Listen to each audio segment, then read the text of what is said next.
La Torre de Babel, pues, esa historia está en el Génesis, es una alegoría bastante interesante y nosotros la conocemos, por lo menos yo la conozco porque los libros que yo leía para niños sobre la Biblia, que contaban muchas estas historias del Génesis, pues mencionaban la Torre de Babel y te ponían unas láminas lo más bonitas de la gente, ¿no? Construyendo este zigurat, tipo de los que había en Mesopotamia en los tiempos antiguos.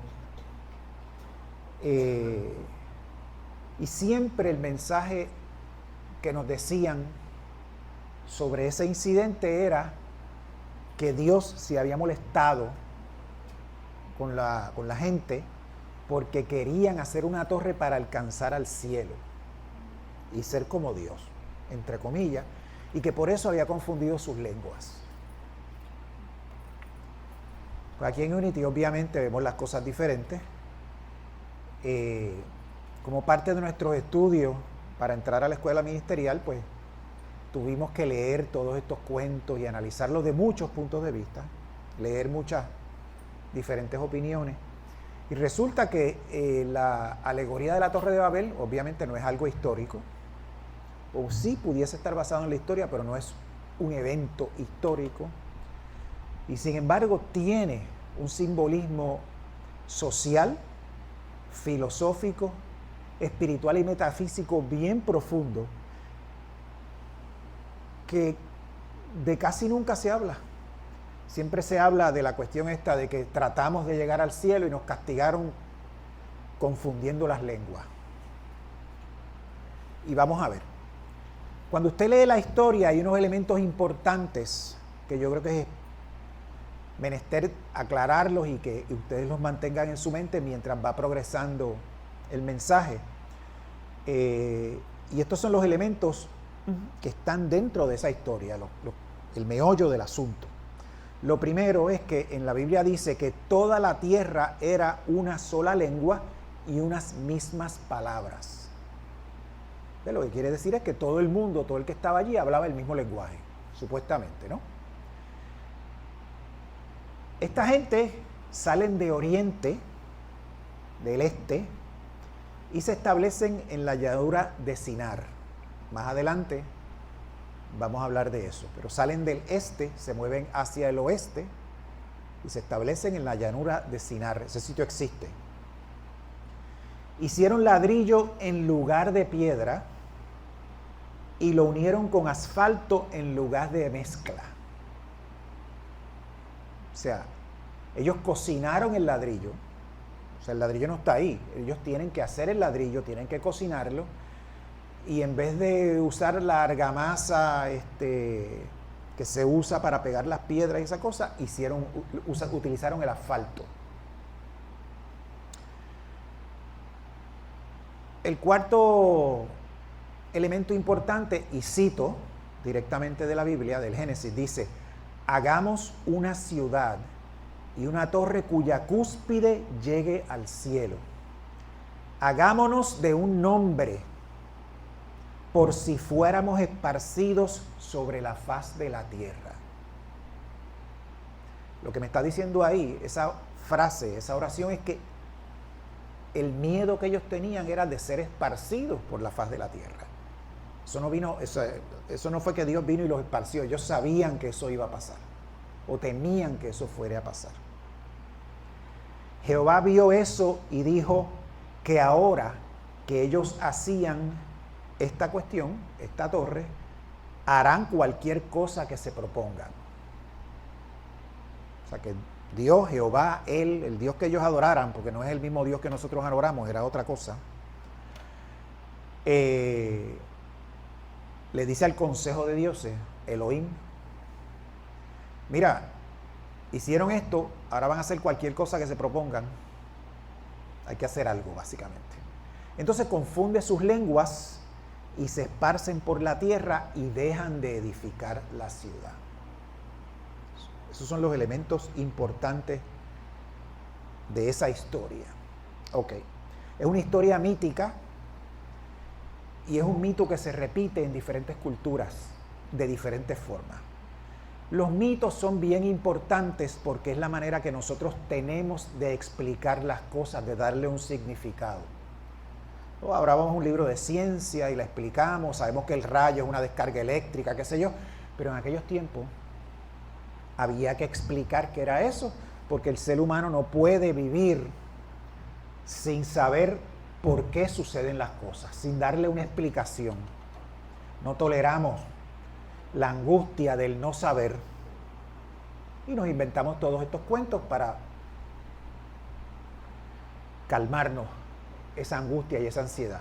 Esos cuentos van cambiando con el tiempo, por supuesto. En el mito griego, Prometeo era uno de los titanes y los seres humanos habían sido creados para servir a los dioses, para ser esclavos de los dioses. Prometeo les coge pena porque los ve allá abajo trabajando tanto, solitos, qué sé yo. Se roba el fuego y se los da. Cuando los dioses se enteran del Olimpo, obviamente le da un castigo terrible a Prometeo, que es que lo atan al tope de una montaña, viene un águila por el día y le come el hígado, y por la noche el hígado le crece de nuevo, y por el día viene el águila, y así, per secula seculorum. Pero la cosa no se queda ahí, porque vienen, Prometeo tenía un hermano, que era medio menso, y le mandan a Pandora, con una jarra, no es la caja, es una jarra en realidad. Y las instrucciones son de que no puede abrir esa jarra. Bueno, Pandora viene y la abre, siempre culpando a las mujeres, por supuesto. A Pandora abre la jarra, escapan todos los males del mundo, la cierra rápido y lo único que queda dentro es la esperanza, que es lo único que nos queda. Lo demás está por ahí haciendo agosto. Eso es un mito parecido al de la Torre de Babel. ¿Qué pasa con el fuego? El fuego se usa para cocinar los ladrillos. Tú no puedes hacer ladrillos si no tienes fuego, porque los metes en un horno y los cocinas para que se endurezcan, etc. El fuego también sirve en las fraguas para hacer herramientas de metal, para construir, para cincelar la piedra y para otras tantas cosas, arados, etc., ¿no? O sea que la historia del ser humano es la conquista de estos elementos que eran sagrados, pero que ahora nos pertenecen, con todas las cosas buenas y cosas malas que eso trae, y hay que buscarle explicación a eso, ¿no? El cuento o la historia de Babel está escrita en el Génesis, es uno de los libros del Génesis. Y obviamente el Génesis no fue un libro que se escribió 2500 años antes de Cristo, cuando sucedieron los eventos. El Génesis se escribe durante y después del exilio de los judíos en Babilonia. ¿Y por qué escriben esos libros? Obviamente, el imperio asirio había invadido Tierra Santa, lo que nosotros conocemos como Tierra Santa, y el reino del norte pertenecía a los asirios y el reino de Judá era independiente. Pero los babilonios conquistan a Siria y conquistan todo lo que ellos tienen, obviamente, y siguen por ahí y conquistan el reino de Judá, donde está Jerusalén, el templo, todo este tipo de cosas. ¿Qué pasa? Ellos cogen la élite y se la llevan para Babilonia. Y durante ese viaje de ida y vuelta, que duró, qué sé yo, 50, 100 años, el miedo del pueblo de perder sus costumbres que se transmitían por vía oral, ¿no?, de generación tras generación, al ser desarraigados, ellos piensan, mira, vamos a dejar de ser lo que somos, hay que hacer algo con esto, y se reúnen y bajo protesta de muchos deciden sentarse a escribir estas historias. Y obviamente todo lo que está sucediendo lo incorporan en estas historias. Es como cuando usted hace un cuento, o cuenta un sueño, o tiene una memoria. La memoria no es una fotografía o un video de algo que le sucedió hace 20 años. La memoria es un cuento que usted se está haciendo hoy de un evento que sucedió hace mucho tiempo, pero le añade los elementos que son pertinentes para el día de hoy, para darle sentido a esa memoria. Pues esto hicieron esta gente, escriben esos libros, de todas sus historias, pero le añaden elementos pertinentes de su historia contemporánea, de lo que está pasando en ese momento. ¿Okay? Y una de las cosas que pasó en ese momento era que esta gente vivía en Babilonia. Babilonia era una ciudad enorme, construida con ladrillos y argamasa. Una ciudad donde sí el rey se llevó todos esos judíos y los puso a vivir allí. Probablemente hizo lo mismo con otras naciones. Cogió sus élites de rehenes y se las llevó a vivir a Babilonia. ¿Qué había en Babilonia? Un montón de gente viviendo con diferentes costumbres, hablando diferentes lenguas, con diferentes creencias religiosas, adorando diferentes dioses, etc. Un verdadero Babel. ¿Ok? ¿Qué pasó? Ciro, el rey de Persia, le hace la guerra a Babilonia, conquista Babilonia y Ciro coge y devuelve todos los pueblos a sus lugares originales. Y Dios cogió y confundió sus lenguas y los esparció por la tierra. De ahí viene esa parte de la historia. En la historia, en realidad tú no ves desobediencia, tú no ves ego, porque los hombres no hicieron esa torre para alcanzar a Dios y ser como Dios. Tampoco lo hicieron porque se sentían grandes y poderosos no, estaban atemorizados. Se sentían fuera del contacto de la divinidad y querían hacer esa torre para alcanzar al cielo y hacerse de un nombre, trascender, por el miedo a que fueran esparcidos por la tierra. ¿Qué fue lo que pasó con el pueblo hebreo? Lo sacaron de su tierra ancestral y lo llevaron a Babilonia. Ese miedo estaba ahí ahora, ¿no? La torre en realidad significa una guía para en la distancia tú ver a dónde tú perteneces, o una guía para tú volver como un faro. Es un punto de reunión para el pueblo, como lo es hoy día la Meca, Jerusalén o el Vaticano. Muchas religiones hacen sus peregrinaciones a estos lugares y esos lugares son puntos de referencia, son puntos de guía para todos nosotros los que creemos en X o Y o Z cosas, nos podamos reunir allí y hacer lo que tenemos que hacer o sentirnos bien, etc. Ese era el simbolismo de la torre. Un punto de referencia, un lugar donde nosotros podamos ir. La impresión que da la lectura, o la impresión que se nos da la lectura a nosotros en la interpretación ortodoxa, es que a Dios no le gustó eso. Pero cuando tú lees cuando tú lees eso, tú no ves en ningún momento disgusto. Dios no está molesto. Dios simplemente le dice al consejo, mira, hicieron esto, ahora van a hacer cualquier cosa. ¿Okay? La historia simplemente está hablando de el proceso natural de todas las civilizaciones y todas las grandes ciudades. Las hacen los hombres, les meten energía, les meten esfuerzo, crecen y eventualmente caen y desaparecen. Todos los imperios les pasa lo mismo. El griego, el romano, el persa, el babilonio, el egipcio, etcétera, ¿no? A todas estas grandes ciudades viene gente de diferentes lugares del imperio, se asientan allí, cada cual lleva su religión, cada cual lleva su lenguaje, y eventualmente, cuando la ciudad cae, cuando el imperio se desborona, cada cual se esparce por la faz de la tierra. ¿Y qué pasa con estas grandes ciudades? Quedan las ruinas. Quedan las ruinas y trascienden, verdaderamente trascienden, como trascendieron los egipcios, como trascendieron los griegos, como trascendieron los romanos, los incas, los mayas. ¿Por qué? Porque todavía están las torres allí que ellos construyeron. Y nosotros nos acordamos de ellos. Trascendieron.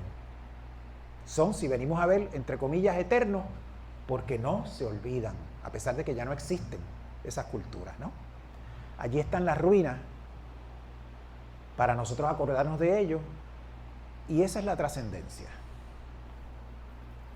En el cuento de la Ilíada, Aquiles, que era hijo de Dios e humana, antes de la guerra de Troya, la madre se le aparece, que era la diosa del mar, y le dice, tú tienes dos opciones. Una opción es quedarte aquí, no ir a la guerra. Si te quedas aquí, vas a tener una familia numerosa, vas a vivir hasta la ancianidad, vas a tener un montón de hijos y un montón de nietos, vas a ser amado y vas a vivir en un grupo bien grande, pero después que te mueras nadie se va a acordar de ti. Si vas a la guerra, no vas a tener nada de eso que te estoy diciendo, pero todo el mundo se va a acordar de ti. Aquí les escogió irse a la guerra. ¿Por qué? Por la gloria, por trascender. Lo que pasa es que en aquel tiempo no se sabía que tú trascendías genéticamente, porque toda esa descendencia que tú ibas a tener era tuya. Aunque nadie supiera que tú eras Aquiles, tú estabas en los genes de toda esa gente vivo. Muerto sin hijos, pues ibas a estar escrito en un libro, pero ¿qué pasa si no hay nadie para leer? O no hay nadie para escribir, etcétera, ¿no? Pero los seres humanos son así. Bien, si nosotros vamos a ver esto desde el punto de vista metafísico, como vemos las cosas en Unity, tenemos que hablar, obviamente, volver a recalcar que la metafísica es una interpretación de algo más allá de lo que es evidente, más allá de lo que tú puedes ver. Y por ejemplo, yo puedo tomar un libro de un metafísico del siglo XIX haciendo una interpretación de un evento para ese tiempo y yo puedo resonar con esa interpretación. Yo leo ese libro y me suena familiar o me gusta, pero esa interpretación metafísica es de esa persona hace más de 100 años. La interpretación metafísica que yo voy a hacer hoy es mía, me sirve a mí y es para hoy, no es para hace 100 años. Y la interpretación metafísica que yo voy a hacer dentro de 10 años va a ser diferente a la que haga hoy. Esa es la importancia y la belleza, si venimos a ver, de la metafísica, porque es algo que no está escrito en piedra, es algo que puede cambiar de acuerdo a tus circunstancias, de acuerdo a tu crecimiento, de acuerdo a tu evolución espiritual y a tu capacidad de cambio en ese departamento, ¿no? Cuando se habla de personas hablando una sola lengua, se habla de personas que solamente tienen un propósito. Pueblos hablan una sola lengua y tienen un propósito. Personas hablan una sola lengua y tienen un propósito. Grupos hablan una sola lengua y tienen un propósito. El colegio de médicos es un grupo, tiene un propósito y hablan una lengua. La asociación de industriales es otro grupo, tienen otro propósito y hablan una sola lengua entre ellos. Los partidos políticos son grupos, hablan una sola lengua entre ellos. Las naciones, lo mismo. ¿Ok? Bien. Métanse eso, guarden ese pensamiento. La gente en Babel viene del oriente, viene del este, de donde mismo vino Abraham, y se asientan en la llanura de Sinar. La llanura de Sinar es una llanura que se encuentra precisamente donde está Mesopotamia. Mesopotamia quiere decir la tierra entre los dos ríos, el Tigris y el Éufrates. O sea que eso tiene un significado, ¿no? Estoy entre dos aguas, entre dos cosas. En el oriente también, del oriente vinieron los Reyes Magos. Del oriente venía Juan el Bautista cuando cruzó el río Jordán. Del oriente entró el pueblo hebreo cuando vino migrando de Egipto por el Sinaí, de Jordania hacia la tierra prometida por el río Jordán. En el oriente al oriente fue que se fue Jesús a meditar 40 días y 40 noches. El oriente representa la espiritualidad, lo espiritual. Es lo eterno. Edificamos algo allí en Sinar, en esa tierra entre dos aguas, ¿no? Con ladrillos hechos por nosotros, sostenido por argamasa hecha por nosotros. No es que esté mal, hecha por nosotros, está bien. Pero ¿qué pasa? Falta un elemento importante. Y ese elemento, entiendo yo, que es el amor. ¿Por qué? Porque tú puedes hacer todo lo que tú quieras, pero si no le metes amor, si no unes esas cosas con amor, el propósito como que no trasciende, no funciona. ¿Ok? Igual que Jonás. ¿Se acuerdan cuando hablamos de Jonás? Jonás fue a Nínive. Y Jonás es enviado a Nínive porque el amor de Dios es tan grande que Él quiere salvar al pueblo asirio de su vida licenciosa y pecaminosa de acuerdo a la cultura hebrea, ¿no?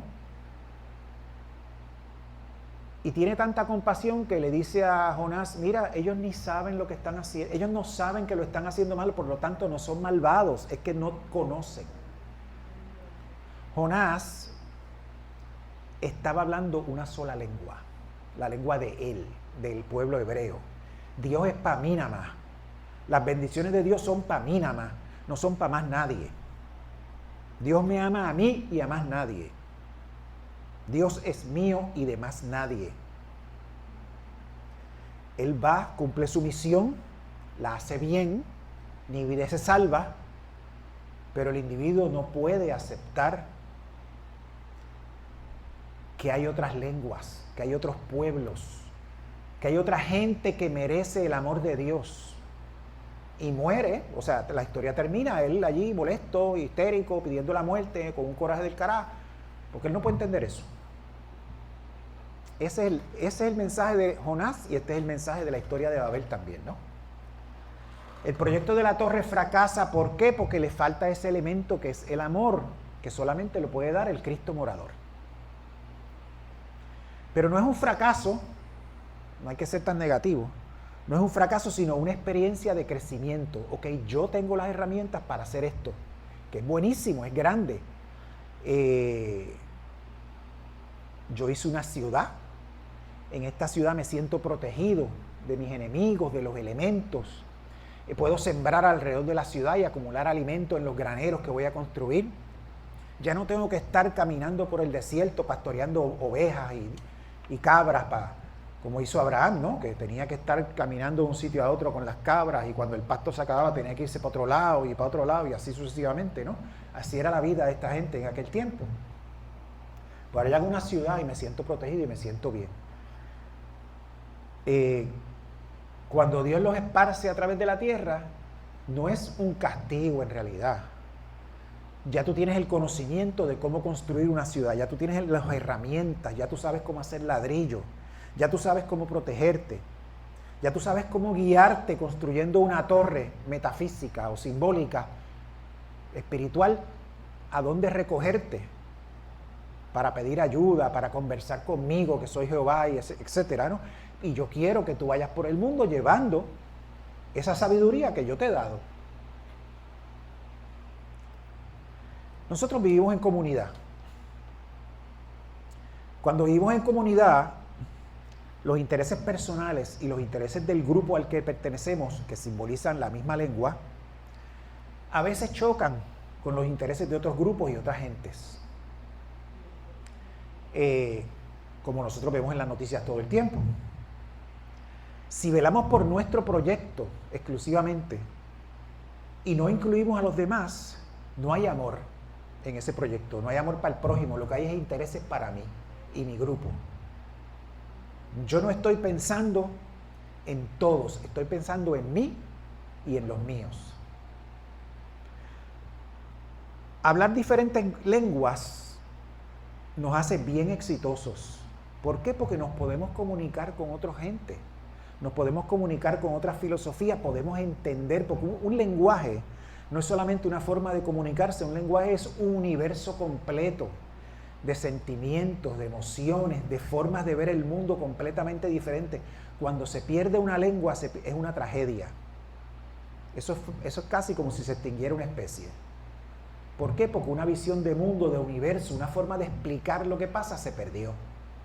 Y toda la humanidad pierde cuando se pierde. Si todos hablásemos la lengua, estaríamos mal. Así que el hablar diferentes lenguas nos hace exitosos. ¿Por qué? Porque nos podemos comunicar con los demás. Y eso hace que tu proyecto, el que sea, está lleno de amor por no solamente los tuyos, sino por el prójimo, por los otros. Y esa es la historia de Israel. La historia de Israel es la historia de este pueblo que todos los profetas van y le dicen: mira, esto no es para ti nada más, esto es para todos. Tú tienes que velar por las viudas, tienes que velar por esto, tienes que amar al prójimo, tienes que amar a tus enemigos. Y Jesús fue el último profeta, el máximo exponente de esa visión de todos los profetas, de que estos regalos de Dios no eran exclusivamente para mí, no eran exclusivamente para mi grupo, era para yo compartirlos con todo el mundo. ¿Ok? Así que la historia de Babel es la historia de todo ser humano, de todo grupo, de toda cultura, de todo pueblo y de su esfuerzo por trascender, de ser algo, de ser recordado, de estar cerca, de sentirse cerca de la divinidad, sentirse de que estoy haciendo las cosas bien, pero sin amor, que el amor es el yo compartir todo eso que tengo con los demás, sean de los míos o no. Eventualmente nos recordarán por las ruinas del proyecto que empezamos. No nos van a recordar porque el proyecto funcionó. Y esta es la historia de muchas personas y de muchas naciones, y lo vemos hoy en día. Naciones que fueron poderosísimas, que dominaron el mundo, o que dominan el mundo explotando otras naciones. Cuando esos individuos explotados de otras naciones quieren ir a la gran ciudad, a la Babilonia, los rechazan. Yo no te quiero a ti, tú no eres de mi color, tú no hablas mi idioma, tú no eres de mi religión, por lo tanto yo no voy a compartir todos los bienes que yo tengo, que obtuve de la explotación por siglos de tu país. No estoy hablando tu mismo idioma, no te quiero a ti aquí porque tú hablas un idioma diferente. ¿Qué pasa con esos países eventualmente? Se fastidian. ¿Por qué? Porque el proyecto no es para todos, el proyecto es para mí. ¿Okay? Esa es la historia de muchos, a través de la historia hemos visto eso. Y esa es la advertencia que hicieron los profetas a los reyes de Israel durante todos los libros hebreos y los libros cristianos. Y ese es el mensaje que nos trajo Jesús, de que hay que, todo proyecto que se emprenda, toda cosa que se haga, tiene que estar unida con amor. Aunque los ladrillos los hagamos nosotros, en vez de usar la roca que ya está ahí, ¿no? Pero tiene que haber amor, no importa lo que tú uses. Dios los bendice.